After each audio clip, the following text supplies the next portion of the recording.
असदुद्दीन ओवैसी के बाद समाजवादी पार्टी के महिला सांसद इकरा हसन ने सदन के अंदर धमाकेदार और जोरदार तकरीर के साथ बजट पर दिया बड़ा बयान।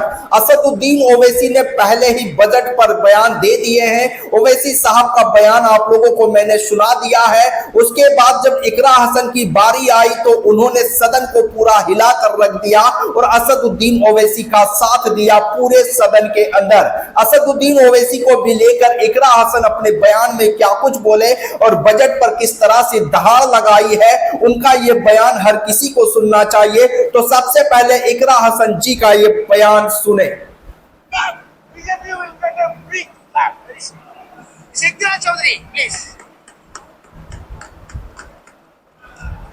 धन्यवाद सभापति महोदय। पूरा सुनिएगा। यूनियन बजट 25-26 पर अपनी बात रखने के लिए खड़ी हूँ। भारत के संविधान के आर्टिकल 38 भारत को एक वेलफेयर स्टेट के तौर पर पेश करता है और सरकार की जिम्मेदारी है कि बजट और उससे जुड़ी वेलफेयर स्कीम्स के जरिए इन आर्टिकल्स को हकीकत में लाया जाए। इसलिए यूनियन बजट सिर्फ एक आंकड़ों की किताब नहीं बल्कि सरकार की प्राथमिकता और वेलफेयर स्टेट के संविधान से जुड़ी वफादारी का आईना है। सरकार की जिम्मेदारी है कि इकोनॉमिक पॉलिसीज जिनमें बजट भी शामिल है ऐसी बनाए जाए जो गैर बराबरी को कम कर सके और सबसे ज्यादा गरीब वर्ग को सहारा दे। बजट वो लाइफलाइन है जिससे शिक्षा, स्वास्थ्य, पेयजल, सोशल सिक्योरिटी, SC/ST माइनॉरिटी, गरीबों की भलाई के लिए स्कीमें चलाई जाती है। मगर ये बजट को देखकर महसूस होता है कि ये भविष्य के निर्माण से ज्यादा हेडलाइन बटोरने का एक दस्तावेज है।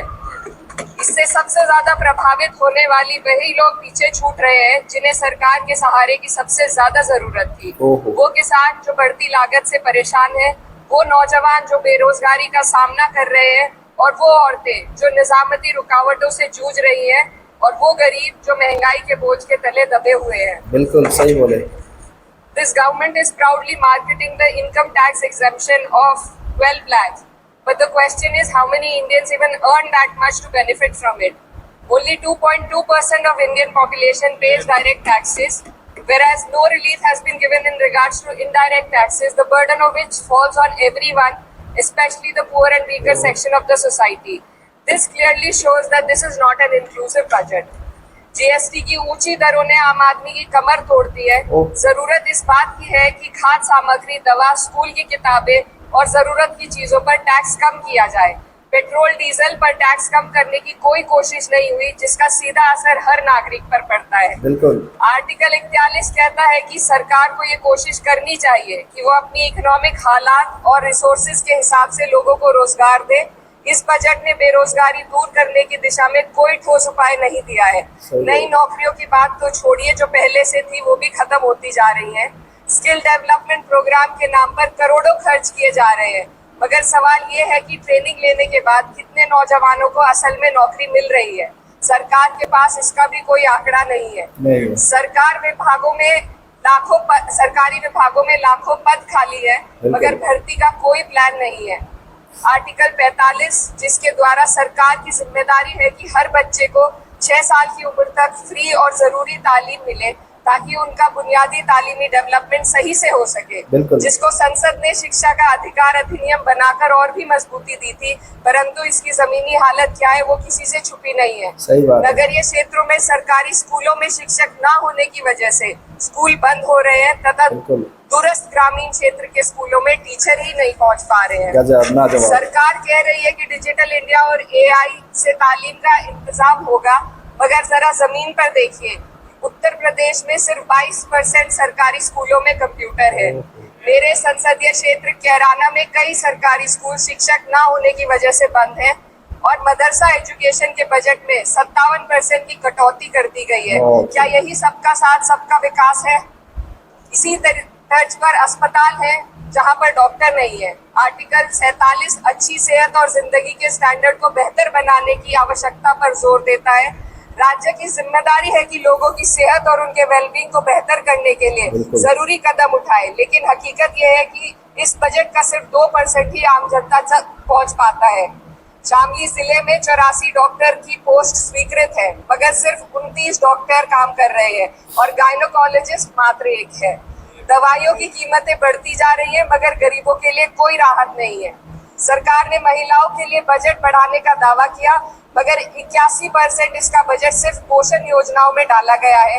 महिलाओं के रोजगार, उनके इकोनॉमिक इंडिपेंडेंस और सुरक्षा के लिए कोई ठोस योजना नहीं बनाई है। क्या बात है, बेटी बचाओ बेटी पढ़ाओ का बजट घटा दिया गया, जिससे साफ है कि ये सिर्फ नारेबाजी थी और कुछ नहीं। किसानों की बदहाली हम सबके सामने है, लगातार चलती आ रही है। 2016 में कहा गया था कि 2022 तक किसानों की आमदनी दोगुनी होगी, मगर 2025 आ गया और एमएसपी पर कोई ठोस गारंटी आज भी दी नहीं गई है। गन्ना किसानों का बकाया अब तक नहीं मिल पा रहा है, और तो और उत्तर प्रदेश में अभी तक गन्ना मूल्य भी तय नहीं किया गया है। बहुत खूब बयान। डीएपी, यूरिया और खाद की कमी से परेशान किसान आज भी सड़क पर प्रदर्शन कर रहे हैं।